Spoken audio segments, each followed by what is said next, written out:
I recently hosted a community vote for the best tower in BTD5, and here are the results. It's no surprise that the Bloon Chipper took first place, but also, you guys really seem to like the Dartling Gunner as much as I do, with that managing to end up in second. And then, just barely, the Banana Farm was able to get into third place, although I'd personally prefer to have the helicopter since it could farm both extra cash and extra lives for us while also providing an attack as well, but of course, this was your chance to vote and not mine. And the obvious thing to do here is start off with a Dartling Gunner as opposed to a Bloon Chipper, which I can also lock in place thanks to the Dartling Gunner Specialist building being enabled. And while that is taking care of the early rounds, I can then begin focusing on getting up my banana farms. And despite the fact that I'm not using any premium upgrades, which of course would include double cash, my farms started growing very quickly. Now of course, I had to get the depleted Bloontonium on my Dartling Gunner for the round 28 lead balloons, but beyond me upgrading this into a 2-2 tower overall,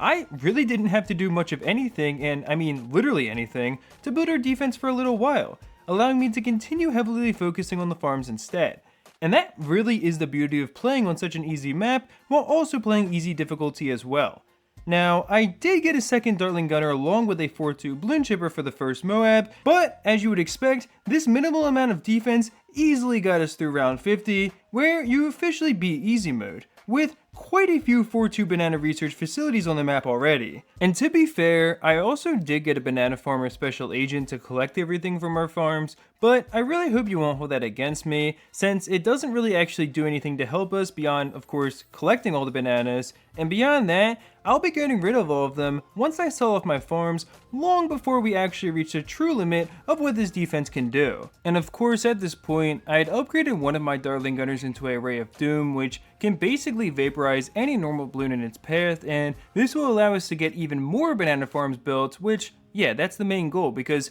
even though it might be a bit of overkill, we're going to need several $1 million to actually fill this map up with Bloon Chippers and Ray of Dooms, so I'm trying to get as much money as I can have, and I'd rather have extra money as opposed to not having enough later on. And at this point, I had now gotten every available space filled with a 4-2 banana farm, so what I started doing is actually getting down more Ray of Dooms in areas of the map where I could point them down a straight line of the track and then lock them in place. The idea being, of course, that they'll ensure no ceramics escape, while the Bloon Chippers that I'm also building up can then catch all of the Moab class balloons as we are entering true free play, which is where the game won't hesitate to make you face hundreds of Moab class balloons at a time, that of course continue to gain extra speed and health every single round pace 85 as well. But as we got into the early rounds of free play, the defense had no trouble keeping up with everything, and I know we already had $2.5 million at this point, but I'm still pretty sure that isn't enough actually, so what I'm gonna do is let this run for a little while as the money saves up,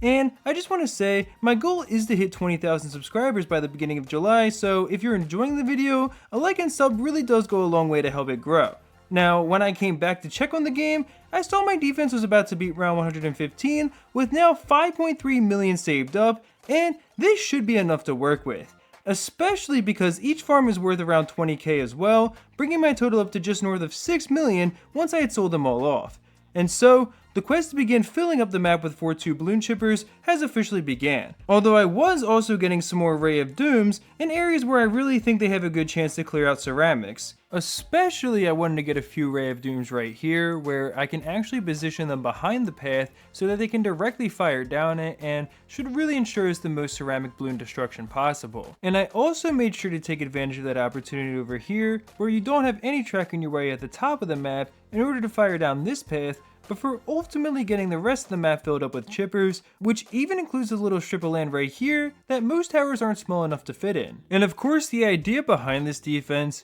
beyond the fact that it's literally what you guys voted for, is to actually sort of use our Ray of Dooms like the monkey temples you would normally see in a world record attempt, albeit a much weaker version of those temples. But at least the Ray of Doom does have infinite pierce, as you can see. And our Bloon Chippers are as OP as ever, although they do have the annoying habit of making each round take longer than it normally would, and it's no secret that this defense is also going to be surviving for quite some time. I mean, I'll speed up the footage to 100x in CapCut for you guys, which will end up being pretty cool to watch because it's sort of like a time lapse of the balloons getting closer to the exit, but also you gotta think, in a situation like this, I'm speeding up over 5 hours of footage, which is what, 18,000 seconds? Divide that by 100 and you're still talking about 3 minutes at 100x speed, which is why it can be really hard to show you guys everything during these types of challenges, unless I find a way to talk about something random like, well, what I'm doing right now. And while I also have a second, I do want to ask you guys,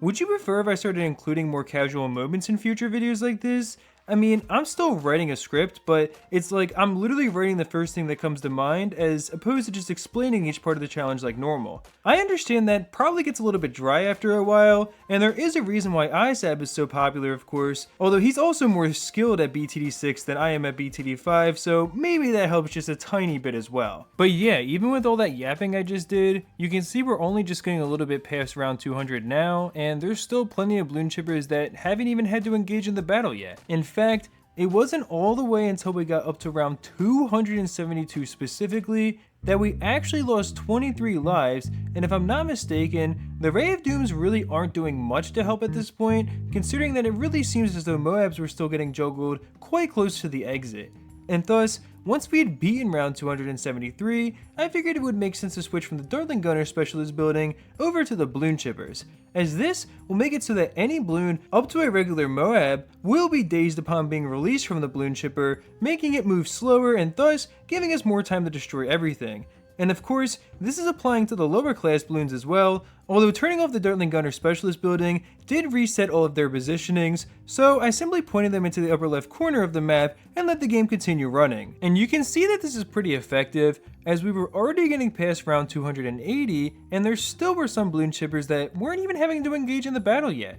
Although it didn't take long for this to change, which you'd think would be marking just about the end for this defense, but it was still fighting on even now as we surpassed round 290. However, when I just so happened to check on the game, I literally got there just in time to see us beginning to leak lives, so I moved the Ray of Dooms over to save us, but ultimately ended up quitting out of the game in order to save my lives instead of going on. And this would also give me a second to think about my next move as well, considering that we are losing lives so slowly, which definitely would suggest that the Ray of Dooms are still useful after all, at least as a cleanup crew. And of course I know I'll be sticking with the Balloon Chipper Specialist building, but do I get more Ray of Dooms at this point, or just take control of them and do my best to clean up all the weaker balloons each round myself? And ultimately, I decided on the latter, which means I'm not getting more Ray of Dooms in case anyone out there needed that clarification. Of course, I'm not opposed to trying that out once we start losing again, but for now, I'm just going to see how much further that we can get with me actually using the Ray of Dooms to clean up the balloons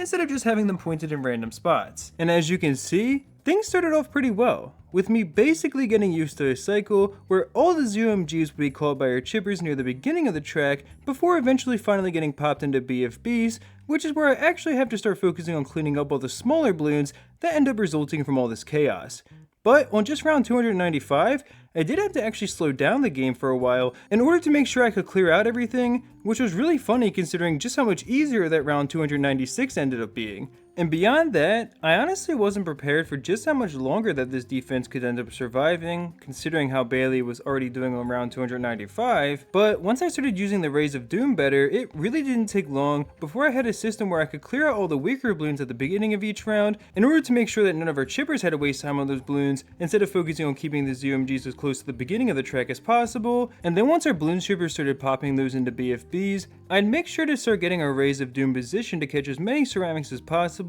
And yeah, this really was working incredibly well, to the point where I ended up being over 2 hours in without our defense seeming to be very close to cracking. I did want to see what would happen if I stopped controlling the Ray of Dooms like I had been earlier, and you can see that a quick loss was the result, showing just how valuable they have become for us at this point. And considering how long I've been running this game for, I hope you can understand me skipping a bit forward once we beat round 325, in order to find out that ultimately, round 349 seems to be just about the limit for this defense, with us losing here despite me having my Rays of Doom pointed directly at the exit. And you can really see just how fast the balloons are moving behind the game over screen as well. Now, I think this is very close to the true limit for these towers, but I had to try at least getting up to round 350, and also, I don't think that it would really make sense to get more Rays of Doom at this point, considering that there really seems to be Moabs that are actually slipping by the balloon chippers now. And with that being said, I was able to get through around 350 before ultimately failing to 351 pretty badly, marking a pretty impressive run